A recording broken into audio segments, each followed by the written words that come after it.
Dans Apocalypse chapitre 4, une vision céleste est accordée à l'apôtre Jean. Il voit dans le ciel un trône central et 24 trônes tout autour, puis un arc-en-ciel au-dessus des trônes et 7 lampes ardentes devant lui.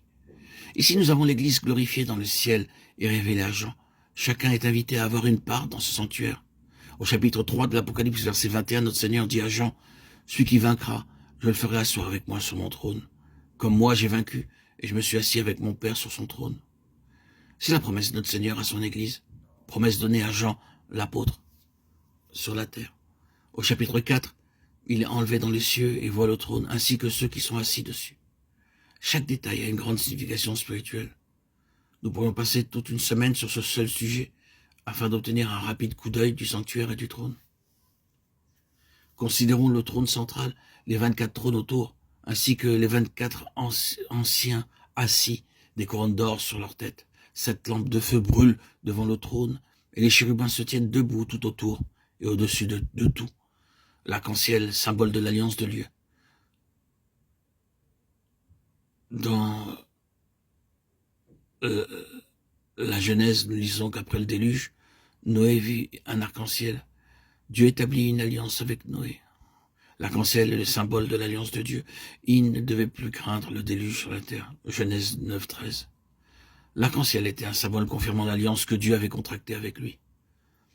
Comme vous le savez, il y a 7 couleurs dans l'arc-en-ciel, violet, indigo, bleu, vert, jaune, orange, rouge. Dieu a conclu cette alliance avec l'humanité.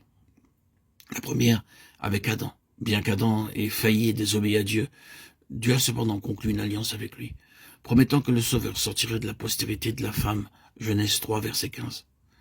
En vertu de l'alliance de Dieu avec Adam, notre Seigneur Jésus-Christ vint sur la terre. Ensuite, la seconde alliance fut conclue avec Noé. Dieu dit, « Je ne détruirai plus la terre par le déluge. » Genèse 9, 15. Aujourd'hui, la terre est pleine de péchés et la situation est pire maintenant. Mais à cause de son alliance avec Noé, Dieu fit preuve de longanimité. Ah, si cela n'était pas, la terre aurait été détruite depuis très longtemps. Dieu établit une troisième alliance de longanimité. Oui, Dieu fit preuve de longanimité. Si cela n'était pas, la terre aurait été détruite depuis très longtemps. Dieu établit une troisième alliance avec Abraham. De ta postérité, toutes les nations de la terre seront bénies. Genèse 22, 18. Le Seigneur Jésus-Christ est issu de la postérité d'Abraham et toutes les nations sont bénies en lui. La quatrième alliance fut avec Moïse. J'élèverai un prophète comme toi, Deutéronome 18, 18. Et Jésus-Christ vint, fidèle sur toute sa maison, Hébreux 3, 1, 2. Cinquièmement, il fit alliance avec David concernant le trône, afin d'établir son alliance éternelle avec lui et sa postérité. Psaume 89, 3, 4, 28, 29, 33, 35. Ceci typifie de nouveau le Seigneur Jésus-Christ. Sixièmement, une alliance fut conclue avec le Fils de Dieu lui-même. Demande-moi, je te donnerai les nations pour héritage. Psaume 2, 7, 8. Septièmement, il a fait alliance. Une meilleure alliance avec chaque croyant. Je mettrai mes lois dans leur esprit, dans leur cœur.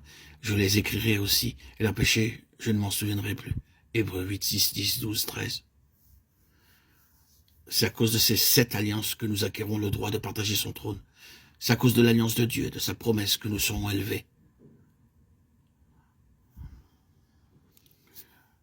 Le diable peut protester, vous dire, « Oh, homme stupide, comment peux-tu devenir si grand?